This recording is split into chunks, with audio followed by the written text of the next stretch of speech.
ಆತ್ಮೀಯ ಮಿತ್ರರೇ ನಮಸ್ಕಾರ. ನಾನು ನಿಮಗೆ ಮಾತು ಕೊಟ್ಟಿದ್ದೆ, ಈ ಒಟ್ಟಾರೆ ಪ್ರಾಬ್ಲಮ್ಗಳು ಪೂರ್ತಿ ಮುಗಿಯೋವರೆಗೂ ನಾನು ಪ್ರತಿದಿನ ಸಾಧ್ಯವಾದಷ್ಟರ ಮಟ್ಟಿಗೆ ನಿಮ್ಮ ಹತ್ರ ಬರ್ತೀನಿ, ಮಾತಾಡ್ತಿರ್ತೀನಿ ಅಂತ. ಆ್ಯಂಡ್ ಫೈನ್, ಇವತ್ತು ಮತ್ತೆ ಮಾತಾಡುವಂಥ ಅವಕಾಶ ಇದೆ. ಯಾಕೆ ಅಂತಂದರೆ ನಿನ್ನೆ ನಾವೆಲ್ಲರೂ ಕಾತರದಿಂದ ಕಾಯ್ತಾ ಇದ್ದಂಥ ಒಂದು ಅದ್ಭುತವಾದ ಸಂಗತಿ ನಡೆದಿದೆ. ಅದು ವಿಂಗ್ ಕಮಾಂಡರ್ ಅಭಿನಂದನ್ ಅವರನ್ನು ಪಾಕಿಸ್ತಾನ ಬಿಡುಗಡೆ ಮಾಡಿದೆ. ನಾವು ಹಾಕಿದ ಒತ್ತಡಕ್ಕೆ, ಜಾಗತಿಕ ಮಟ್ಟದ ಒತ್ತಡಕ್ಕೆ ಪಾಕಿಸ್ತಾನ ಬೆನ್ನು ಬಾಗಿ ವಿಂಗ್ ಕಮಾಂಡರ್ ಅಭಿನಂದನ್ನ ಬಿಟ್ಟಿದೆ.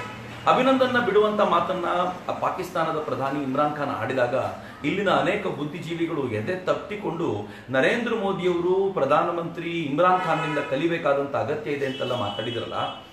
ಕೆಲವರಂತೂ ಹೆಂಗೆ ಮಾತಾಡಿದ್ರು ಅಂತಂದ್ರೆ, ಮಿತ್ರರೇ, ಅರವಿಂದ್ ಕೇಜ್ರಿವಾಲ್ ಅನ್ನುವಂಥ ಒಬ್ಬ ಮೂರ್ಖ ನಾಯಕ ಇದ್ದಾನೆ. ಆತ ತನ್ನ ವಿಧಾನಸಭೆಯಲ್ಲಿ, ದೆಹಲಿಯ ವಿಧಾನಸಭೆಯಲ್ಲಿ ಮಾತನಾಡ್ತಾ ನರೇಂದ್ರ ಮೋದಿ ಅವರಿಗೆ ಯುದ್ಧದ ದಾಹ ಇದೆ, ಅವರು ಯುದ್ಧ ಮಾಡ್ಲಿಕ್ಕೆ ಹೊರಟಿದ್ದಾರೆ, ಎಷ್ಟೋ ಸೈನಿಕರನ್ನ ಅವರು ನಾಶ ಮಾಡ್ತಾರೆ, ಸೈನಿಕರ ಹೆಂಡತಿಯರನ್ನ ವಿಧವೆ ಮಾಡಬೇಕು ಅಂತ ಹೊರಟಿದ್ದಾರೆ, ಏನೆಲ್ಲ ಮಾತಾಡಿದ್ರಲ್ಲ. ಇಡೀ ದಿನ ಪಾಕಿಸ್ತಾನದ ಟಿವಿ ಚಾನೆಲ್ಗಳು ಅದನ್ನ ಮತ್ತೆ ಮತ್ತೆ ಹಾಕಿ ನರೇಂದ್ರ ಮೋದಿ ಅವರಿಗೆ ದೇಶದಲ್ಲಿ ಬೆಂಬಲ ಇಲ್ಲ ನೋಡಿ, ಹಿಂಗಾಗಿ ನಾವು ಯುದ್ಧ ಮಾಡಿದ್ರೆ ಗೆದ್ದು ಬಿಡ್ತೀವಿ ಅನ್ನುವಂಥ ವಾತಾವರಣವನ್ನ ಪಾಕಿಸ್ತಾನದಲ್ಲಿ ರೂಪಿಸುವಂತ ಪ್ರಯತ್ನ ಮಾಡ್ತಿದ್ದಾರೆ. ದುರದೃಷ್ಟಕರ ಸಂಗತಿ, ನಮ್ಮವರುಗಳೇ ಹೀಗೆ ಪಾಕಿಸ್ತಾನದ ಜೊತೆಗೆ ನಿಲ್ಲೋದು ಬಹಳ ನೋವು ಕೂಡ ಹೌದು. ನಿಮ್ಗೆ ಗೊತ್ತಿದೆ, ರಾಹುಲ್ ಗಾಂಧಿ ಕೊಟ್ಟಂತ ಸ್ಟೇಟ್ಮೆಂಟು, ಏನು 28 ಪಾರ್ಟಿಗಳು ನಾವಿದ್ದೀವಿ, ನಾವು ನರೇಂದ್ರ ಮೋದಿಗೆ ಸಪೋರ್ಟ್ ಮಾಡಲ್ಲ ಅಂತ ಹೇಳಿದ್ದು, ಅದು ಕೂಡ ಪಾಕಿಸ್ತಾನದಲ್ಲಿ ವೈರಲ್ ಆಗಿತ್ತು.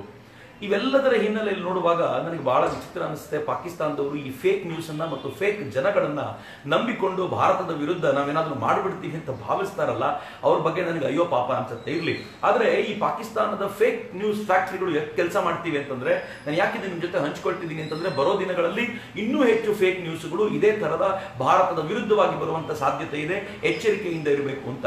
ಒಂದು ಫೇಕ್ ನ್ಯೂಸ್ ಫ್ಯಾಕ್ಟರಿ ಹೇಳ್ತು, ಈ ದೇಶದ ಏರ್ ಮಾರ್ಷಲ್ ಆಗಿದ್ದಂತ ಚಂದ್ರಶೇಖರ್ ಕುಮಾರ್, ಅವರ ಹೆಸರು ಸ್ವಲ್ಪ ಬಹುಶಃ ಏರ್ ಮಾರ್ಷಲ್ ಚಂದ್ರಶೇಖರ್ ಕುಮಾರ್, ಹೌದು ಅವರೇ, ಏರ್ ಮಾರ್ಷಲ್ ಚಂದ್ರಶೇಖರ್ ಕುಮಾರ್ ಅವರು 60 ವರ್ಷ ಆಗಿ ನಿನ್ನೆ ತಾನೇ ರಿಟೈರ್ ಆಗಿದ್ರು. ಇಡೀ ಈ ಏರ್ ಸ್ಟ್ರೈಕ್ ನಾವೇನ್ ಮಾಡಿದ್ವಿ, ಆ ಏರ್ ಸ್ಟ್ರೈಕ್ ನ ಮಾಸ್ಟರ್ ಮೈಂಡ್ ಅವರೇ ಆಗಿದ್ರು. ಹಿಂದೆ ಕುತ್ಕೊಂಡು ಪೂರ್ತಿ ಹ್ಯಾಂಡಲ್ ಮಾಡಿದ್ದು, ಹೇಗೆ ಅಟ್ಯಾಕ್ ಮಾಡಬೇಕು ಎಲ್ಲದರ ಪ್ಲಾನ್ ಮಾಡಿದ್ದು ಅವರೇ. ರಿಟೈರ್ ಆಯ್ತು ಅಂತ ಅವರು ನಿನ್ನೆ ತಮ್ಮ ಆಫೀಸ್ ಅನ್ನು ಬಿಟ್ಟು ಹೊರಟ್ರೆ ಪಾಕಿಸ್ತಾನ ಎಂತ ಫೇಕ್ ಸುದ್ದಿ ಹರಡಿಸ್ತು ಅಂತಂದ್ರೆ, ಏರ್ ಸ್ಟ್ರೈಕ್ಸ್ ಫೇಲ್ ಆಗಿದ್ದರಿಂದ ಅವರನ್ನ ಭಾರತ ಕೆಲಸದಿಂದ ವಜಾ ಮಾಡಿದೆ ಅಂತ. ಆದ್ರೆ ವಾಸ್ತವವಾಗಿ ಅವರು ರಿಟೈರ್ ಆಗಿದ್ರು.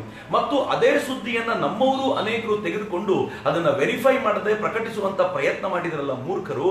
ಆದ್ರೆ ಆತ ಹೋಗ್ಬೇಕಾದಾಗ ಬಹಳ ಹೆಮ್ಮೆಯಿಂದ ಹೇಳಿದ್ದಾರೆ, ನಾನು 39 ವರ್ಷಗಳ ಸರ್ವಿಸ್ ಮಾಡಿ ಕೊನೆಯ ದಿನದವರೆಗೂ ಭಾರತದ ಸೇವೆ ಮಾಡುವಂತ ಅವಕಾಶ ಪಡ್ಕೊಂಡೆ ಅಂತ ಹೆಮ್ಮೆಯಿಂದ ಹೇಳ್ಕೊಂಡು ಹೋಗಿದ್ದಾರೆ. ಪಾಕಿಸ್ತಾನ ಇಂಥ ಫೇಕ್ ಸುದ್ದಿಗಳ ಮೇಲೆಯೇ ಜೀವನ ನಡೆಸ್ತಾ ಇದೆ ಅನ್ನೋದು ಬಹಳ ದುಃಖಕರ ವಿಚಾರ. ಆದ್ರೆ ನನಗೆ ಅದಕ್ಕಿಂತಲೂ ದುಃಖಕರ ಸಂಗತಿ ಏನು ಅಂತಂದ್ರೆ, ಭಾರತದ ಕೆಲವು ಅಯೋಗ್ಯ ಪತ್ರಕರ್ತರು ಇದರಲ್ಲೇ ನಿರತರಾಗಿದ್ದಾರಲ್ಲ ಅಂತ. ಮಿತ್ರ, ಈ ಹೊತ್ತಲ್ಲಿ ಬಿಡಿ, ಒಂದ್ ಕಡೆ ಈ ಅಯೋಗ್ಯ ಪತ್ರಕರ್ತರು, ಅಯೋಗ್ಯ ಬುದ್ಧಿಜೀವಿಗಳನ್ನ ಪಕ್ಕಕ್ಕಿಟ್ರೆ ಈ ದೇಶ ಹೇಗೆ ಒಟ್ಟಾಗಿದೆ ಅಂತಂದ್ರೆ, ನೈಟ್ ಕ್ಲಬ್ಗಳಲ್ಲಿ ಸೈನಿಕರ ಚಿತ್ರಗಳನ್ನ ಹಾಕಿ ಸೆಲ್ಯೂಟ್ ಕೊಟ್ಟು ಜನಗಣಮನ ಹೇಳುವಂತ ಜನರು ಆ ವಿಡಿಯೋ ನೋಡುವಾಗ ನನಗೆ ಒಂದ್ಸಲ ಥ್ರಿಲ್ ಅನ್ನಿಸ್ಬಿಡ್ತು.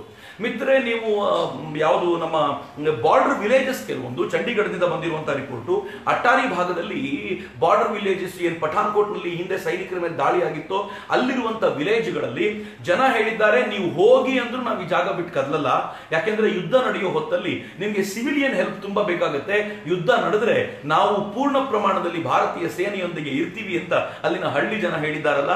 ಒಂದು ಹ್ಯಾಟ್ಸ್ ಆಫ್ ನೀವು ಹೇಳಲೇಬೇಕು. ಎಲ್ಲಕ್ಕಿಂತ ಹೆಚ್ಚು ಭಾವನಾತ್ಮಕವಾದ ಒಂದು ಸಂಗತಿಯನ್ನು ಉಂಟು ಮಾಡಿದ ವಿಡಿಯೋ ನೆನ್ನೆ ಅಂತಂದ್ರೆ, ನಾನು ಒಂದು ಕ್ಷಣ ನೋಡ್ತಾ ದಂಗಾಗಿಬಿಟ್ಟೆ.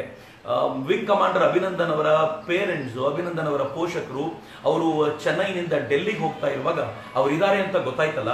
ವಾಸ್ತವವಾಗಿ ಫ್ಲೈಟ್ ನಲ್ಲಿ ಹೆಂಗಾಗತ್ತೆ ಅಂತಂದ್ರೆ, ಫ್ಲೈಟ್ ಲ್ಯಾಂಡ್ ಆಗೋ ಹೊತ್ತಿನಲ್ಲಿ ಎಲ್ಲರೂ ದಡಬಡ ಎದ್ದು ತಮ್ಮ ಬ್ಯಾಗ್ ಅನ್ನು ತೆಕ್ಕೊಂಡು ತಾವೇ ಮೊದಲು ಓಡಬೇಕು ಅಂತ ಪ್ರಯತ್ನ ಪಡ್ತಾರೆ. ಇಟ್ಸ್ ಕಾಮನ್, ಎಲ್ಲರೂ ಅರ್ಜೆಂಟ್ ಅಲ್ಲಿ ಇರ್ತಾರೆ. ಆದ್ರೆ ನಿನ್ನೆ ವಿಂಗ್ ಕಮಾಂಡರ್ ಅಭಿನಂದನ್ನ ತಂದೆ ತಾಯಿ ಬಂದಾಗ ಯಾರೂ ಅರ್ಜೆಂಟ್ ಮಾಡದೆ ಹಿಂದೆ ಕೂತಿದ್ದ ಅವರು ಮುಂದೆ ಬಂದು ಅವರೇ ಮೊದಲು ಇಳಿಯುವಂತೆ ಕ್ಲಾಪ್ ಹೊಡೆದು ಅವರಿಗೆ ಅವಕಾಶ ಮಾಡಿಕೊಟ್ರಲ್ಲ. It was heart touching moment ಅಂತ ನನಗೆ ಅನ್ಸುತ್ತೆ. ಬಹುಶಃ ಇಡೀ ಭಾರತ ಒಟ್ಟಾಗಿರುವಂತ ರೀತಿ ಇದು. ಮಿತ್ರ, ಇವುಗಳೆಲ್ಲದರ ನಡುವೆ ಇವತ್ತೊಂದು ಕೆಟ್ಟ ಸುದ್ದಿ ಬಂದಿದೆ. ಅದೇನು ಅಂತಂದ್ರೆ, ಇವತ್ತು ಪ್ರಾಬಬ್ಲಿ ಕುಪ್ವಾರಾದಲ್ಲಿ ನಿನ್ನೆ ಉಗ್ರಗಾಮಿಗಳನ್ನ ಕೊಲ್ಲುವಾಗ 2 ಉಗ್ರಗಾಮಿಗಳನ್ನ ಕೊಂದಿದ್ದಾರೆ. ಒಬ್ಬ ಉಗ್ರಗಾಮಿ ಸತ್ತಿದ್ದಾನೆ ಅಂತ ಭಾವಿಸಿದವನು ಎದ್ದು ಮತ್ತೆ ಅಟ್ಯಾಕ್ ಮಾಡಿದ್ದರಿಂದಾಗಿ ಈ ದೇಶದ 5 ಜವಾನರನ್ನ ಮತ್ತೆ ಕಳ್ಕೊಂಡಿದ್ದೀವಿ. ಇದು ಬಹಳ ದುಃಖಕರ ಸಂಗತಿ. ನಾವು ಪಾಕಿಸ್ತಾನವನ್ನ ಧ್ವಂಸ ಮಾಡಿಬಿಡೋದು, ನಾಶ ಮಾಡಿಬಿಡೋದು ಬಹಳ ಕಷ್ಟ ಅಲ್ಲ, ಆದರೆ ಒಳಗೆ ಅಡಗಿರುವ ಒಟ್ಟಾಗಿರುವಂಥ ಈ ಪಾಕಿಸ್ತಾನ್ ಜಿಂದಾಬಾದ್ ಮೈಂಡ್ ಸೆಟ್ಟಿನ ಜನರನ್ನ ನಾಶ ಮಾಡೋದು ಹೇಗೆ ಅನ್ನೋದು ಪ್ರಶ್ನೆ. ಇದರ ನಡುವೆ ನಾನು ನಿಮ್ಮ ಜೊತೆ ಹಂಚ್ಕೊಳ್ಬೇಕಾಗಿರುವಂಥ ಮತ್ತೊಂದು ಸಂಗತಿ ಏನು ಅಂತಂದ್ರೆ, ನಿನ್ನೆ ರಾಜನಾಥ್ ಸಿಂಗ್ ಹೇಳಿದ್ದಾರೆ ಮತ್ತು ಸತ್ಯ ಕೂಡ ಹೌದು, ಈ ದೇಶದ ಹೋಮ್ ಅಫೇರ್ಸ್ ಮಿನಿಸ್ಟರ್ ಆಗಿರುವಂಥ ರಾಜನಾಥ್ ಸಿಂಗ್ ಹೇಳಿದ್ದಾರೆ, ಪುಲ್ವಾಮಾ ದಾಳಿಯಿಂದಾಗಿ ಟೆರರಿಸ್ಟ್ಗಳ ವಿರುದ್ಧ ಇಡೀ ಜಗತ್ತು ಒಟ್ಟಾಗ್ಲಿಕ್ಕೆ ಸಾಧ್ಯ ಅಂತ. ಬಹುಶಃ ಅಮೆರಿಕ ಈ ತರದ ಟೆರರಿಸ್ಟ್ಗಳ ವಿರುದ್ಧ ಮಾತಾಡುವಾಗ ಜಗತ್ತು ಅದನ್ನ ಪ್ರಾಮಾಣಿಕ ಪ್ರಯತ್ನ ಅಂತ ಭಾವಿಸ್ತಿರಲಿಲ್ಲ. ಆದರೆ ಭಾರತ ಇವತ್ತೇನು ಪ್ರಯತ್ನ ಮಾಡ್ಲಿಕ್ಕೆ ಹೊರಟಿದೆ ಇದನ್ನ ಜಗತ್ತು ಪ್ರಾಮಾಣಿಕ ಪ್ರಯತ್ನ ಅಂತ ಭಾವಿಸಿರೋದ್ರಿಂದ ನಮ್ಮ ಜೊತೆ ಅಮೆರಿಕಾನೂ ಇದೆ, ರಷ್ಯಾ, ಜರ್ಮನಿ, ಜಪಾನ್ಗಳಂತೂ ಇದ್ದೇ ಇವೆ, ಇಸ್ರೇಲ್ ಸದಾಕಾಲ ಇದ್ರ ಜೊತೆಗಿದೆ.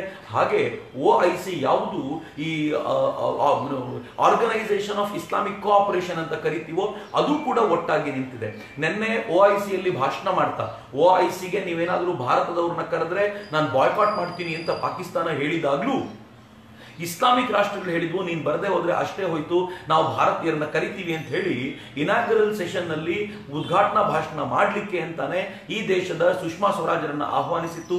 ಸುಷ್ಮಾ ಸ್ವರಾಜ್ ಅಲ್ಲಿ ಹೋಗಿ ಮಾತನಾಡಿ ಅಲ್ಲೂ ಕೂಡ ಯಾವುದನ್ನು ತೇಪೆ ಹಚ್ಚದೆ, ಯಾವುದಕ್ಕೂ ಕೂಡ ಪರದೆ ಎಳೆದು ನಾವು ಸೇಫ್ ಆಗಿದ್ದೀವಿ ಅಂತ ಹೇಳದೆ ಈ ದೇಶದ ವಿದೇಶಾಂಗ ಸಚಿವರು ತುಂಬಾ ಸ್ಪಷ್ಟವಾದ ದನಿಯಲ್ಲಿ ಹೇಳಿದ್ರು, ನಾವು ಟೆರರಿಸ್ಟ್ಗಳ ವಿರುದ್ಧ ಕೆಲಸ ಮಾಡ್ತಿದ್ದೀವಿ, ಇದು ಧರ್ಮದ ವಿರುದ್ಧ ಹೋರಾಟ ಅಲ್ಲ ಅನ್ನೋದನ್ನ ನೆನ್ಪಿಟ್ಕೊಳ್ಳಿ, ನಾವು ನೇರವಾಗಿ ಅಟ್ಯಾಕ್ ಮಾಡಿರೋ ಟೆರರಿಸ್ಟ್ ಕ್ಯಾಂಪ್ಗಳನ್ನೇ ಆಗಿರೋದ್ರಿಂದ ಇಡೀ ಜಗತ್ತು ಇದರ ಜೊತೆ ನಿಂತ್ಕೋಬೇಕು, ಇಸ್ಲಾಮಿಕ್ ರಾಷ್ಟ್ರಗಳು ಇದಕ್ಕೆ ಸಹಕಾರ ಕೊಡಬೇಕು ಅಂತ ಅವರದ್ದೇ ನೆಲದಲ್ಲಿ ನಿಂತ್ಕೊಂಡು ಮಾತನಾಡಿದ್ದಿದೆಯಲ್ಲ, ಆ ಮಹಿಳೆ ಒಂದು ಹ್ಯಾಟ್ಸ್ ಆಫ್ ಹೇಳಲೇಬೇಕು ಅಂತ. ಭಾರತದ ರಾಜತಾಂತ್ರಿಕ ನಡೆಗಳು ಈಗ ಹಿಂದೆಂದಿಗಿಂತಲೂ ಸ್ಟ್ರಾಂಗ್ ಆಗಿ ಗೋಚರಿಸ್ತಾ ಇವೆ.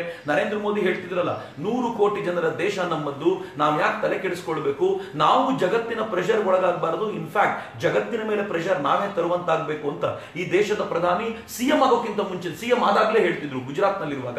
ಈಗ ಅವರು ಆ ಮಾತನ್ನ ನಡೆಸ್ಕೊಡ್ತಿದ್ದಾರೆ ಅಂತ ನನಗೆ ವಿಶೇಷ ಅನ್ಸುತ್ತೆ. ಬಹಳ ಜನರಿಗೆ ಪ್ರಶ್ನೆ ಇದೆ, ಮುಂದೇನು? ಎಲ್ಲರೂ ಅನ್ಕೊಳ್ತಿದ್ದಾರೆ ಅಭಿನಂದನ ಬಿಟ್ಟ ನಂತರ ಎಸ್ಕಲೇಷನ್ಗಳು ನಿಂತು ಹೋಗ್ತವೆ ಅಂತ. ಆದ್ರೆ ಖಂಡಿತವಾಗಿಯೂ ನಿಲ್ಲಲ್ಲ. ಯಾಕೆಂದ್ರೆ ಬಾರ್ಡರ್ ಅಲ್ಲಿ ಸೈನಿಕರನ್ನ ನಿಲ್ಲಿಸುವಂತ, ಜಮಾವಣೆ ಮಾಡುವಂತ ಪ್ರಯತ್ನವನ್ನ ಭಾರತ ಅಂತೂ ನಿಲ್ಲಿಸ್ತಿಲ್ಲ. ಪಾಕಿಸ್ತಾನದ ಪರಿಸ್ಥಿತಿ ಹೇಗಿದೆ ಅಂತಂದ್ರೆ ಮಿತ್ರರೇ, ನಾವು ಯುದ್ಧ ಮಾಡಲೇ ಇಲ್ಲ, ಯುದ್ಧ ಮಾಡ್ತೀವಿ ಅಂತ ನಾವಿನ್ನೂ ಹೇಳಲೇ ಇಲ್ಲ. ಆದ್ರೆ ನಾವು ಮಾಡ್ತೀವಿ ಅಂತ ಪಾಕಿಸ್ತಾನ ಹೆದರ್ಕೊಂಡೆ ಅದಾಗಲೇ ಪಾಕಿಸ್ತಾನದ ಏರ್ ಸ್ಪೇಸ್ ಅನ್ನ ಪೂರ್ತಿ ಕ್ಲೋಸ್ ಮಾಡಿದ್ರಿಂದಾಗಿ, ಏರ್ ಸ್ಪೇಸ್ ಅನ್ನ ಕ್ಲೋಸ್ ಮಾಡೋದು ಅಂತಂದ್ರೆ ಯಾವ ರಾಷ್ಟ್ರದ ವಿಮಾನಗಳು ಅಲ್ಲಿ ಹಾರಾಡುವಂತಿಲ್ಲ ಅಂತ. ಯಾಕೆಂದ್ರೆ ಪಾಕಿಸ್ತಾನಕ್ಕೆ ಹೆದರಿಕೆ ಇದೆ, ಎಲ್ಲ ವಿಮಾನಗಳು ಹಾರಾಡ್ತಾ ಇರುವಾಗ ಅದರ ನಡುವೆ ಭಾರತದ ಫೈಟರ್ ಜೆಟ್ಗಳು ಬಂದು ಏನಾದ್ರೂ ಮಾಡ್ಬಿಡ್ತವೆ ಅಂತ ಪೂರ್ತಿ ಏರ್ ಸ್ಪೇಸ್ ಅನ್ನ ಖಾಲಿಯಾಗಿ ಇಟ್ಕೊಂಡಿದೆ, ಅಲ್ಲಿ ಬರಬಾರದು ಅಂತ. ಹೀಗಾಗಿ ಜಗತ್ತಿನ ಅನೇಕ ರಾಷ್ಟ್ರಗಳು ಭಾರತದ ಏರ್ ಸ್ಪೇಸ್ ಅನ್ನ ಬಳಸ್ಕೊಳ್ತಾ ಇವೆ. ಮುಂಬೈನ ಏರ್ ಸ್ಪೇಸ್ ಅಥವಾ ಮುಂಬೈನ ಕಂಟ್ರೋಲಿಂಗ್ ರೂಮ್ ನಿನ್ನೆ ಬಹಳ ಬೆವರನ್ನ ಹರಿಸಿರ್ಬೇಕು ಅಂತ ಅನ್ಸುತ್ತೆ. ಚೀನಾ ಕೂಡ, ನಾನು ಇವತ್ತು ನೆನ್ನೆ ರಾತ್ರಿ ಇನ್ಫ್ಯಾಕ್ಟ್ ನೋಡ್ತಿದ್ದೆ, ಇವತ್ತು ಬೆಳಗಿನ ಸುದ್ದಿ ಕನ್ಫರ್ಮ್ ಆಯಿತು, ಚೀನಾ ಕೂಡ ಪಾಕಿಸ್ತಾನಕ್ಕೆ ಹೋಗಬೇಕಾಗಿದ್ದ ತನ್ನ ಎಲ್ಲ ಫ್ಲೈಟ್ಗಳನ್ನು ಕ್ಯಾನ್ಸಲ್ ಮಾಡಿದೆ. ಜಗತ್ತಿನ ಅನೇಕ ರಾಷ್ಟ್ರಗಳು ಪಾಕಿಸ್ತಾನದ ಫ್ಲೈಟ್ ಅನ್ನು ಕ್ಯಾನ್ಸಲ್ ಮಾಡಿವೆ. ನಾನು ಕೇಳ್ಕೊಂಡ ಪ್ರಕಾರ ದುಬೈ, UAE ಈ ಭಾಗದ ಫ್ಲೈಟ್ಗಳು ಕೂಡ ಒನ್ ವೇ ಫ್ಲೈಟ್ ಆಗಿ ಪಾಕಿಸ್ತಾನದಿಂದ ಬಂದಿದ್ದು ವಾಪಸ್ ಪಾಕಿಸ್ತಾನಕ್ಕೆ ಹೋಗಲಿಲ್ಲ. ಹೀಗಾಗಿ ಪಾಕಿಸ್ತಾನ ಡೆಫಿನೆಟ್ಲಿ ಐಸೋಲೇಟ್ ಆಗಿದೆ. ಮೊದಲೇ ದುಡ್ಡಿನ ಕೊರತೆಯಿಂದ ನರಳುತ್ತಾ ಇದ್ದ ಪಾಕಿಸ್ತಾನಕ್ಕೆ ಈಗ ಇನ್ನೂ ದೊಡ್ಡ ಹೊಡೆತ ಬಿದ್ದಿದೆ ಅನ್ನೋದ್ರಲ್ಲಿ ಇವತ್ತು ಯಾವ ಅನುಮಾನವೂ ಇಲ್ಲ. ಮಿತ್ರ, ಇದುವರೆಗೂ ನಾವು ಟ್ರೈ ಮಾಡಿರೋದು ನಮ್ಮ ಒಂದು ಭೂಸೇನೆಯನ್ನ ಟ್ರೈ ಮಾಡಿದ್ದೀವಿ ಸರ್ಜಿಕಲ್ ಸ್ಟ್ರೈಕ್ 1 ನಲ್ಲಿ, ಏರ್ ಸ್ಟ್ರೈಕ್ ನಲ್ಲಿ ನಾವು ಏರ್ ಫೋರ್ಸ್ ಅನ್ನ ಟ್ರೈ ಮಾಡಿದ್ದೀವಿ, ಇನ್ನು ನೇವಲ್ ಫೋರ್ಸ್ ಬರಲೇ ಇಲ್ಲ. ನಾನೇನೆ ಮಾತನಾಡ್ತಾ ಹೇಳ್ತಾ ಇದ್ದೆ, ಈ ದೇಶವನ್ನ ಕಟ್ ಹಾಕಬೇಕು ಅಂತಂದ್ರೆ ಯಾವ ಎದುರಾಳಿ ದೇಶ ಇದೆಯೋ ನಮ್ಮ ಜೊತೆ ಯುದ್ಧ ಮಾಡ್ಲಿಕ್ಕೆ ಬರುತ್ತೋ ಅದಕ್ಕೆ 3 ಮೇಜರ್ ಸಾಮರ್ಥ್ಯಗಳಿರಬೇಕು. ಮೊದಲು ತನ್ನ ದೇಶಕ್ಕೆ ಯಾವುದು ಯುದ್ಧ ಮಾಡುತ್ತೋ ನಮ್ಮ ಜೊತೆಗೆ, ಫಾರ್ ಎಕ್ಸಾಂಪಲ್ ಪಾಕಿಸ್ತಾನ ಅಂತಂದ್ರೆ ಅದಕ್ಕೆ ತಮ್ಮ ದೇಶಕ್ಕೆ ಎನರ್ಜಿ ಸಪ್ಲೈ ಕೊರತೆ ಇಲ್ಲ ಅಂತ ನೋಡ್ಕೋಬೇಕು. ಎನರ್ಜಿ ಸಪ್ಲೈ ಕೊರತೆ ಇಲ್ಲ ಅಂತಂದ್ರೆ ಅದು ಎಲೆಕ್ಟ್ರಿಸಿಟಿ ಆಗಿರ್ಬೋದು, ಹಾಗೆ ಅದು ಜನರಿಗೆ ಬೇಕಾಗಿರುವಂತ ಫ್ಯೂಯಲ್ ಆಗಿರ್ಬೋದು, ಮತ್ತು ಯುದ್ಧ ವಿಮಾನಗಳಿಗೆ ಇವುಗಳಿಗೆ ಬೇಕಾಗಿರುವಂತ ಫ್ಯೂಯಲ್ ಆಗಿರ್ಬೋದು, ಇದರಲ್ಲಿ ಕೊರತೆ ಇಲ್ಲದಂತೆ ನೋಡ್ಕೋಬೇಕು. ಇದು ಮೊದಲನೇ ಪಾಯಿಂಟ್. ಎರಡನೇದು, ನನ್ನ ದೇಶದ ಎನರ್ಜಿ ಸೋರ್ಸ್ಗಳನ್ನ ನಾಶ ಮಾಡುವ ತಾಕತ್ತಿರಬೇಕು. ಅಂದ್ರೆ ನನ್ನ ದೇಶದ ಯಾವ್ದಾವ್ದು ಎಲ್ಲಿ ಕೋಲ್ ಪವರ್ ಜನರೇಟ್ ಮಾಡುವಂತ ಕ್ಷೇತ್ರ ಇದು, ಅದನ್ನ ಬ್ಲಾಸ್ಟ್ ಮಾಡಬೇಕು. ನನ್ನ ದೇಶದ ಯಾವ್ದಾದ್ರು ನ್ಯೂಕ್ಲಿಯರ್ ಪವರ್ ಸ್ಟೇಷನ್ ಗಳನ್ನ ಬ್ಲಾಸ್ಟ್ ಮಾಡುವಂತ ತಾಕತ್ತು ಆ ದೇಶಕ್ಕಿರಬೇಕು. ಇನ್ನು ಮೂರನೇದು, ನನ್ನ ದೇಶಕ್ಕೆ ಹೊರ ದೇಶದಿಂದ ಆಮದಾಗುವಂತ ಆಯಿಲ್ ಸೋರ್ಸ್ ಅನ್ನ ಕಟ್ ಮಾಡುವಂತ ತಾಕತ್ತಿರಬೇಕು. ಬಿಲೀವ್ ಮಿ ಡಿಯರ್ ಫ್ರೆಂಡ್ಸ್, ಪಾಕಿಸ್ತಾನಕ್ಕೆ ಇದು ಮೂರೂ ಇಲ್ಲ. ಫಸ್ಟ್ ಆಫ್ ಆಲ್, ಪಾಕಿಸ್ತಾನದ ಎನರ್ಜಿ ಸೋರ್ಸ್ ಡಿಪೆಂಡ್ ಆಗಿರೋದೇ ಹೊರ ರಾಷ್ಟ್ರಗಳ ಮೇಲೆ. ನಾವೇನಾದ್ರೂ ವಿದೇಶಗಳ ಮೇಲೆ ಒತ್ತಡ ಹಾಕಿದ್ರೆ ಪಾಕಿಸ್ತಾನಕ್ಕೆ ಕರೆಂಟ್ ಇರಲ್ಲ ಅನ್ನೋದು ನೆನ್ಪಿಟ್ಕೊಳ್ಳಿ. ಯಾಕೆಂದ್ರೆ ಪಾಕಿಸ್ತಾನ ಕರೆಂಟ್ ಜನರೇಟ್ ಮಾಡ್ಲಿಕ್ಕೆ, ಎನರ್ಜಿ ಜನರೇಟ್ ಮಾಡ್ಲಿಕ್ಕೆ ಅದು ಬಳಸುವಂತ 65 to 70% ಸೋರ್ಸ್ ಏನಿದೆ ಅದರಲ್ಲಿ ಒಂದು ಗ್ಯಾಸು, ಮತ್ತೊಂದು ಫರ್ನೇಸ್ ಆಯಿಲ್ ಅಂತ ಕರಿತೀವಿ. ನಾವೇನು ಎಣ್ಣೆ ಬಳಸಿ ಉಳ್ಕೊಳ್ಳುತ್ತಲ್ಲ ಆ ಎಣ್ಣೆನ ವಿದೇಶದಿಂದ ಆಮದು ಮಾಡಿಕೊಂಡು ಅದರಿಂದ ಸೋರ್ಸ್ ಆಗಿ ಉಪಯೋಗಿಸ್ಕೊಳ್ತಾರೆ. ಇವೆರಡೂ ವಿದೇಶದಿಂದ ನಿಂತೋಗ್ಬಿಟ್ರೆ ಪಾಕಿಸ್ತಾನ ಬ್ಲಾಕ್ ಔಟ್ ಆಗ್ಬಿಡುತ್ತೆ ಅನ್ನೋದು ನೆನ್ಪಿಟ್ಕೊಳ್ಳಿ. ಹೀಗಾಗಿ ಪಾಕಿಸ್ತಾನಕ್ಕೆ 24/7 ಪವರ್ ಸೋರ್ಸ್ ಇರುತ್ತೆ ಅನ್ನೋದನ್ನ ನೀವು ಒಪ್ಪಿಕೊಳ್ಳಿಕ್ಕೆ ಸಾಧ್ಯನೇ ಇಲ್ಲ. ಉಲ್ಟಾ ನನ್ನ ದೇಶದಲ್ಲಿ 76% ನಾವೇನ್ ಪವರ್ ಜನರೇಟ್ ಮಾಡ್ತೀವಿ ಅದು ಕೋಲ್ ಇಂದ ಸಿಗುವಂತದ್ದು ಮತ್ತು ಕೋಲ್ನ ದಾಸ್ತಾನು ನನ್ನ ದೇಶದಲ್ಲೇ ಇರೋದ್ರಿಂದ ಡೋಂಟ್ ವರಿ, ನನ್ನ ದೇಶ ಯಾವತ್ತಿಗೂ ಪವರ್ ಕೊರತೆಯಿಂದ ನರಳಲ್ಲ.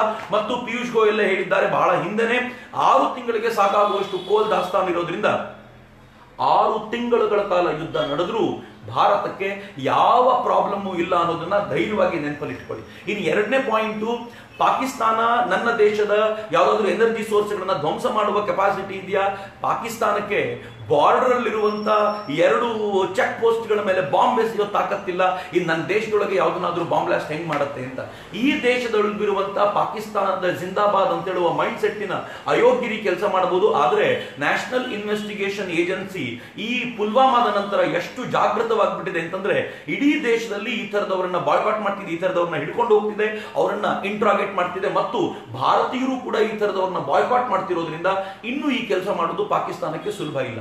ಇನ್ನು ಮೂರನೇದು, ಎನರ್ಜಿ ಸೋರ್ಸ್ ಗಳನ್ನ ಬ್ಲಾಕ್ ಮಾಡಬಹುದಾ?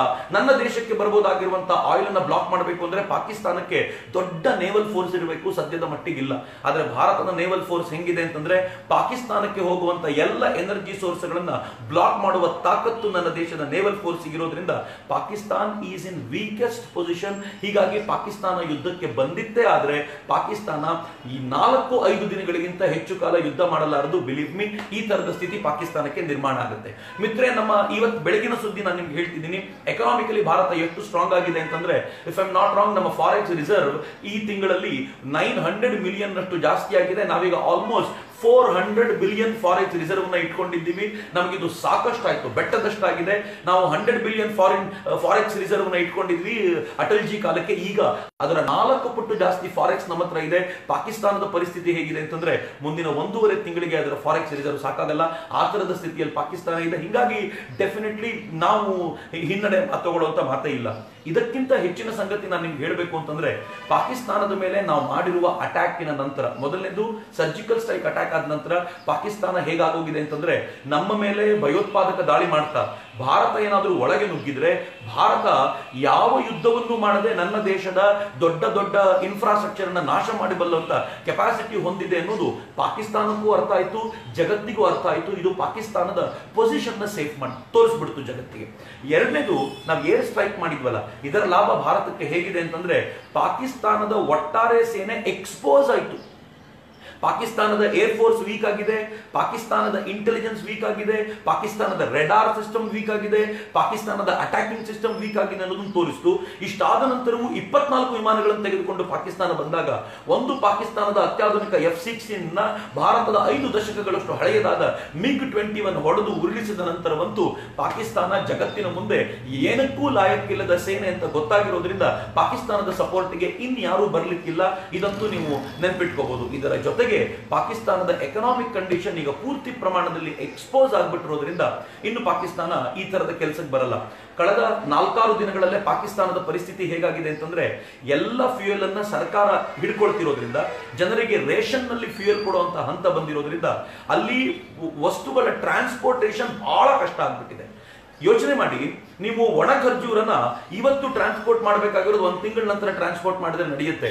ಆದ್ರೆ ಟೊಮೆಟೋನ ಇವತ್ತು ಮಾಡಬೇಕಾಗಿರೋದು ಇವತ್ತೇ ಟ್ರಾನ್ಸ್ಪೋರ್ಟ್ ಮಾಡಬೇಕು, ಇಲ್ಲ ಅಂತಂದ್ರೆ ಟೊಮೆಟೊ ಹಾಳಾಗೋಗುತ್ತೆ. ಪಾಕಿಸ್ತಾನದಲ್ಲಿ ಈ ತರ ಯಾವುದನ್ನು ಸ್ಟೋರ್ ಮಾಡ್ಲಿಕ್ಕಾಗಲ್ವೋ ಆ ತರದ ವಸ್ತುಗಳು ಎಕ್ಸ್ಪೋರ್ಟ್ ಆಗದೆ ಕೊಳಿತಾ ಇರುವುದು ಪಾಕಿಸ್ತಾನಕ್ಕೆ ಇನ್ನೊಂದು ತರದ ಪ್ರಾಬ್ಲಮ್ ಅನ್ನ ಕ್ರಿಯೇಟ್ ಮಾಡಿದೆ. ಅಫ್ಕೋರ್ಸ್ ಭಾರತದ ವಿರುದ್ಧದ ದ್ವೇಷದ ಕಾರಣಕ್ಕೋಸ್ಕರ ಒಂದು 4 ದಿನ ಕೂಗಾಡಬಹುದು, ಅರಚಾಡಬಹುದು. ಆದ್ರೆ ಈಗಾಗಿರುವ ಹೊಡೆತ ಇದೆಯಲ್ಲ, ಇದನ್ನು ಸಹಿಸಿಕೊಳ್ಳಲಿಕ್ಕೆ, ಇದನ್ನು ತೀರಿಸಿಕೊಳ್ಳಲಿಕ್ಕೆ ಇನ್ನು ಕೆಲವು ತಿಂಗಳುಗಳೇ ಪಾಕಿಸ್ತಾನಕ್ಕೆ ಬೇಕು. ಭಾರತ ಅಂತದ್ದೊಂದು ಸರಿಯಾದ ಏಟನ್ನ ಪಾಕಿಸ್ತಾನಕ್ಕೆ ಕೊಟ್ಟಿದೆ. ಅಕಸ್ಮಾತ್ ಯುದ್ಧ ಆಗುತ್ತೆ ಅನ್ನೋ ಹೆದರಿಕೆಗೆ ಪಾಕಿಸ್ತಾನ ಹಿಂಗಾಗಿ ಯುದ್ಧ ಆಗ್ಬಿಟ್ರೆ ಪಾಕಿಸ್ತಾನದ ರೈತರು ಬೀದಿಗೆ ಬಂದ್ಬಿಡ್ತಾರೆ, ಅವರು ಬೆಳೆದಿರುವಂತ ಬೆಳೆ ನಾಶವಾಗಿ ಹೋಗ್ಬಿಡುತ್ತೆ. ಇದು ಮೊದಲನೇ ಪಾಯಿಂಟ್ ನೆನಪಲ್ಲಿ ಇಟ್ಕೊಳ್ಳಿ. ಎರಡನೇದು, ಯುದ್ಧ ಏನಾದ್ರೂ ಈ ಬಾರಿ ಪರ್ಫೆಕ್ಟ್ ಆಗಿ ಆಗ್ಬಿಟ್ರೆ ಪಾಕಿಸ್ತಾನದ ಇನ್ಶೂರೆನ್ಸ್ ಪಾಲಿಸಿಗಳೆಲ್ಲ ಹೆಂಗ್ ಆಗ್ಬಿಡ್ತವೆ ಅಂತಂದ್ರೆ, ಯಾಕೆಂದ್ರೆ ಯಾವ ನಾಶ ಆಗುತ್ತೆ ಅಂತ ಹೇಳಲಿಕ್ಕೆ ಬರಲ್ಲ. ಅದರ ಪರಿಣಾಮವಾಗಿ ಪಾಕಿಸ್ತಾನದಲ್ಲಿ ಪ್ರೀಮಿಯಂ ಹೆಚ್ಚು ಕಟ್ಟಬೇಕಾಗಿ ಬರುತ್ತೆ, ಪಾಕಿಸ್ತಾನದ ಜನ ಗಾಬರಿಗೆ ಬೀಳ್ತಾರೆ. ಹಾಗಂತ ನಿನ್ನೆ ಒಂದು ಪತ್ರಿಕೆ ತುಂಬಾ ಚೆನ್ನಾಗಿ ರಿಪೋರ್ಟ್ ಮಾಡಿದೆ. ಇನ್ನು ಮೂರನೇದು, ಪಾಕಿಸ್ತಾನದಲ್ಲಿ ಹೋರ್ಡಿಂಗ್ ಶುರುವಾಗ್ಬಿಡುತ್ತೆ. ಹೋರ್ಡಿಂಗ್ ಅಂತಂದ್ರೆ ಯಾವ್ಯಾವ ವಸ್ತುಗಳಿವೆಯೋ ಅದನ್ನು ಹೆಚ್ಚೆಚ್ಚು ಕೂಡಿಟ್ಕೊಳ್ಬೇಕಾದಂತ ಅನಿವಾರ್ಯತೆಗೆ ಜನ ಬಿದ್ದ ತಕ್ಷಣ ಪ್ರೈಸ್ ರೈಸ್ ಹೆಂಗಾಗುತ್ತೆ ಅಂತಂದ್ರೆ ಪಾಕಿಸ್ತಾನದ ಜನ ಕೊಂಡುಕೊಳ್ಳಲಾಗದ ವಸ್ತುಗಳನ್ನ ಕೊಂಡುಕೊಳ್ಳಲಾಗದ ಸ್ಥಿತಿಗೆ ತಲುಪಿಬಿಡ್ತಾರೆ. ಆದ್ರೆ ಭಾರತಕ್ಕೆ ಯಾವುದೂ ಪ್ರಾಬ್ಲಮ್ ಇಲ್ಲ.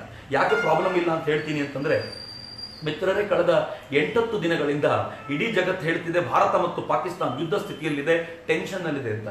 ಪ್ರಾಮಾಣಿಕವಾಗಿ ಹೇಳಿ, ನಿಮ್ಮೂರಿನಲ್ಲಿ ನಡೆಯುವಂತ ಜಾತ್ರೆ ನಿಲ್ತಾ, ನಿಮ್ಮೂರಿನಲ್ಲಿ ನಡಿಬೇಕಾಗಿದ್ದಂತ ದೇವರ ಉತ್ಸವ ನಿಲ್ತಾ, ನೀವು ತಿಂಡಿ ತಿಂತಾ ಇದ್ದಿದ್ದನ್ ಬಿಟ್ರ, ಊಟ ಮಾಡ್ತಿದ್ದೀನ್ ಬಿಟ್ರ, ಯಾವುದೂ ಪ್ರಾಬ್ಲಮ್ ಆಗಿಲ್ಲ. What does it mean? ಇದರ ಅರ್ಥ ಏನು ಅಂತಂದ್ರೆ ಭಾರತದಲ್ಲಿ ಎಲ್ಲವೂ ನಾರ್ಮಲ್ ಆಗಿದೆ. ಈ ದೇಶದ ಪ್ರಧಾನಿ ಎಷ್ಟು ನಾರ್ಮಲ್ ಆಗಿದ್ದಾರೆ ಅಂತಂದ್ರೆ ಅಟ್ಲೀಸ್ಟ್ ಆ ತರ ಬಿಹೇವ್ ಆಗ್ತಿದೆ ಈ ದೇಶದಲ್ಲಿ ಅಂತಂದ್ರೆ ಜಗತ್ತಿಗೊಂದು ಸಂದೇಶ ಹೋಗ್ತಿದೆ. ಪಾಕಿಸ್ತಾನ ಪ್ಯಾನಿಕ್ ಆಗಿದೆ, ಇಡೀ ಪಾಕಿಸ್ತಾನ ನರಳಾಡ್ತಾ ಇದೆ. ಆದ್ರೆ ಭಾರತ ಮಾತ್ರ ಇಟ್ಸ್ ವೆರಿ ಮಚ್ ನಾರ್ಮಲ್. ಎಲ್ಲಿವರೆಗೂ ಅಂತಂದ್ರೆ ಈ ದೇಶದ ಏರ್ ಸ್ಪೇಸ್ಗಳನ್ನು ಕೂಡ ನಾವು ಬ್ಲಾಕ್ ಮಾಡಲಿಲ್ಲ, ಪಾಕಿಸ್ತಾನಕ್ಕೆ ಚಾಲೆಂಜ್ ಕೊಡ್ಬೋದಾದ ಮಟ್ಟಕ್ಕೆ ನಿಂತ್ಕೊಂಡಿದ್ದೀವಲ್ಲ, ಇದು ನಮ್ಗೊಂಥರ ಶಕ್ತಿ ತುಂಬುವಂತ ಸಂಗತಿ ಅಂತ. ಹಿಂಗಾಗಿ ಬಿ ನಾರ್ಮಲ್ ಮಿತ್ರರೇ, ಯಾವ ಕಾರಣಕ್ಕೂ ತಲೆ ಕೆಡಿಸ್ಕೊಳ್ಬೇಡಿ. ಈ ಪ್ರತಿಪಕ್ಷಗಳು ಕೆಲವೊಂದು ಸಂಗತಿಗಳನ್ನ ಹರಡಿಸ್ತಾ ಇವೆ, ಅದು ಯುದ್ಧ ಬೇಡ ಯುದ್ಧ ಬೇಡ ಯುದ್ಧ ಬೇಡ ಅಂತ. ಡೋಂಟ್ ವರಿ, ಯುದ್ಧ ಆದ್ರೆ ಆಗ್ಲಿ ಅಂತ ಒಂದು ಮಾತು ಹೇಳಿ. ಯಾಕೆ ಯುದ್ಧ ಆದ್ರೆ ಆಗ್ಲಿ ಅಂತ ನಮ್ದೊಂದು ಅಪ್ಪರ್ ಹ್ಯಾಂಡ್ ಇದೆ. ನಾವು ಈ ಯುದ್ಧದ ಸಂದರ್ಭದಲ್ಲಿ ಎತ್ತರದಲ್ಲಿ ಕೂತಿದ್ದೀವಿ, ನಾವು ಗೆಲ್ಲುವಂತ ಸಾಧ್ಯತೆಗಳನ್ನು ಇಟ್ಕೊಂಡಾಗ ಯುದ್ಧ ಬೇಡ ಅಂತಂದ್ರೆ ಇದು ಪಾಕಿಸ್ತಾನದ ಮೊರಾಲ್ ಅನ್ನು ಹೆಚ್ಚಿಸುತ್ತೆ ಮತ್ತು ಪಾಕಿಸ್ತಾನ ಈ ಸಂದರ್ಭದಲ್ಲಿ ನಾನು ಗೆದ್ದೆ ಅಂತ ಊರು ತುಂಬಾ ಹೇಳ್ಕೊಂಡು ತಿರುಗಾಡುತ್ತೆ. ಹಿಂಗಾಗಿ ಅಕಸ್ಮಾತ್ ಯುದ್ಧ ಆಗತ್ತೆ ಅನ್ನೋದಾದ್ರೆ ಮೋದಿಜಿಯವರ ಜೊತೆಗೆ ನಾವು ಯಾವಾಗ್ಲೂ ಇರ್ತೀವಿ ಅನ್ನುವಂತ ಒಂದು ಧೈರ್ಯದ ಮಾತನಾಡಿ ಪಾಕಿಸ್ತಾನ ಬಂದು ತಾನು ಮಂಡಿ ಊರಿನ ಮೆದುರಿಗೆ ಕೂತು ಬಿಡುತ್ತೆ. ಯಾವ ಪಾಕಿಸ್ತಾನ ಕಾರ್ಗಿಲ್ ಯುದ್ಧದ ಕಾಲದಲ್ಲಿ ಫ್ಲೈಟ್ ಲೆಫ್ಟಿನೆಂಟ್ ನಚಿಕೇತರನ್ನ ನಮಗೆ ಮರಳಿಸಲಿಕ್ಕೆ 8 ದಿನ ತೆಗೆದುಕೊಂಡಿತ್ತು, ಅದೇ ಪಾಕಿಸ್ತಾನ 36 ಗಂಟೆಗಳೊಳಗೆ ಕಣ್ಣೀರ್ಗರೆದು ನಾವು ನಿಮಗೆ ಮರಳಿಸ್ಬಿಡ್ತೀವಿ ವಿಂಗ್ ಕಮಾಂಡರ್ನ ಅಂತ ಕೇಳ್ಕೊಳ್ತಿದೆ ಅಂತಂದ್ರೆ ಇದು ಪಾಕಿಸ್ತಾನದ ದೈನೈಸಿ ಸ್ಥಿತಿ. ಇಂಥ ಟೈಮಲ್ಲಿ ನಾವು ವೀಕ್ ಆಗಬಾರ್ದು, ಸ್ಟ್ರಾಂಗ್ ಆಗಿರಬೇಕು ಮತ್ತು ಮೋದಿಯವ್ರ ಜೊತೆ ನಿಲ್ಬೇಕು. ಇವತ್ತು ಯಾರೋ ಒಂದು ಕ್ಯಾಂಪೇನ್ ಶುರು ಮಾಡೋಣ ಅಂತ ನಾನು ಹೀಗೆ ನೋಡ್ತಾ ಇದ್ದೆ. ಅವ್ರು ಹೇಳಿದ್ರು, ಇನ್ಮುಂದೆ ನಾವು ಮಾತಾಡುವಾಗ, ಮಾತು ನಿಲ್ಲಿಸುವಾಗ, ಫೋನ್ ಮಾಡುವಾಗ ಹಲೋ ಅನ್ನೋ ಬದಲು ಒಂದ್ಸಲ ಜೈ ಹಿಂದ್ ಹೇಳಿ ಅಂತ. ಈ ದೇಶದ ಯಾವುದೇ ಸಂಗತಿಗಳು ಬಂದಾಗ ನಾವು ಜೊತೆ ನಿಲ್ತೀವಿ ಅಂತ ಹೇಳಲಿಕ್ಕೆ. ನಾವು ಜಾತಿ ಮತ ಪಂಥಗಳನ್ನ ಮರೆತು, ನಾನು ಹಿಂದೂವಾಗಿರ್ಲಿ, ಮುಸ್ಲಿಂ ಆಗಿರ್ಲಿ, ನಾನು ಕುರುಬನಾಗಿರ್ಲಿ, ನಾನು ಲಿಂಗಾಯತನಾಗಿರ್ಲಿ, ನಾನು ಬ್ರಾಹ್ಮಣನಾಗಿರ್ಲಿ, ನಾನು ದಲಿತನಾಗಿರ್ಲಿ, ನಾನು ಮೊದಲು ಭಾರತೀಯ ಅನ್ನೋದನ್ನ ತೋರಿಸ್ಲಿಕ್ಕೆ ಒಂದು ಒಳ್ಳೆ ಮೆಥಡ್ ಅಂತಿದ್ರು. ನನಗೂ ಹಂಗೆ ಅನ್ಸುತ್ತೆ. ಇನ್ಮುಂದೆ ಮಾತನಾಡುವಾಗ ಜೈ ಹಿಂದಿಂದ ಶುರು ಮಾಡಬೇಕು, ಜೈ ಹಿಂದಿಂದ ಎಂಡ್ ಮಾಡುವಂತಾಗಬೇಕು ಮತ್ತು ಇಡೀ ಜಗತ್ತಿಗೆ ಒಂದು ಸಂದೇಶ ಹೋಗಬೇಕು. ಕ್ರಿಟಿಕಲ್ ಟೈಮ್ ನಲ್ಲಿ ಭಾರತೀಯರು ಎಲ್ಲವನ್ನು ಮರೆತು ಒಟ್ಟಾಗಿ ನಿಲ್ಲಬಲ್ಲಂತ ಛಾತಿಯನ್ನ ತೋರ್ತಾರೆ ಅಂತ. ಆ ಕೆಲಸಕ್ಕೆ ನಾವು ಮುಂದಾಗೋಣ, ಮೋದಿಯವರ ಜೊತೆಗೆ ಯಾವಾಗಲೂ ನಿಲ್ಲೋಣ. ಯುದ್ಧ ಆದ್ರೆ ಭಾರತಕ್ಕೆ ಯಾವ ಸಮಸ್ಯೆ ಇಲ್ಲ ಅನ್ನೋದನ್ನ ನೆನಪಿಟ್ಕೊಳ್ಳಿ. ಆದ್ರೆ ಯುದ್ಧ ಆದ್ರೆ ಆಗ್ಲಿ ಎನ್ನುವಂತ ನಮ್ಮದೊಂದು ತಾಕತ್ ತೋರಿಸ್ತೀವಲ್ಲ, ಅದೇ ಪಾಕಿಸ್ತಾನವನ್ನು ಅರ್ಧ ಕೊಲ್ಲುತ್ತೆ. ನಾವೆಲ್ಲರೂ ಜೊತೆಯಾಗಿರೋಣ ಮಿತ್ರರೇ. ಇಂಥ ಕ್ರಿಟಿಕಲ್ ಟೈಮಲ್ಲಿ ಭಾರತ ಗಟ್ಟಿಯಾಗಿ ನಿಲ್ಲುವಂತ ಆ ವಾತಾವರಣ ತೋರಿಸೋಣ. ನಿಮ್ಗೆಲ್ಲರಿಗೂ ವಂದನೆಗಳು. ಸಾಧ್ಯ ಆದ್ರೆ ಮತ್ತೆ ಇನ್ನೊಂದಷ್ಟು ಹೊಸ ಮಾಹಿತಿಗಳನ್ನು ತೆಗೆದುಕೊಂಡು ಇದಕ್ಕೆ ಸಂಬಂಧಪಟ್ಟಂತೆ ಇದ್ರೆ ನಾಳೆ ಮತ್ತೆ ನಿಮ್ಮ ಜೊತೆಗೆ ಮಾತಾಡ್ತೀನಿ. ಅಲ್ಲಿವರೆಗೂ ನಮಸ್ಕಾರ, ವಂದನೆಗಳು, ಜೈ ಹಿಂದ್.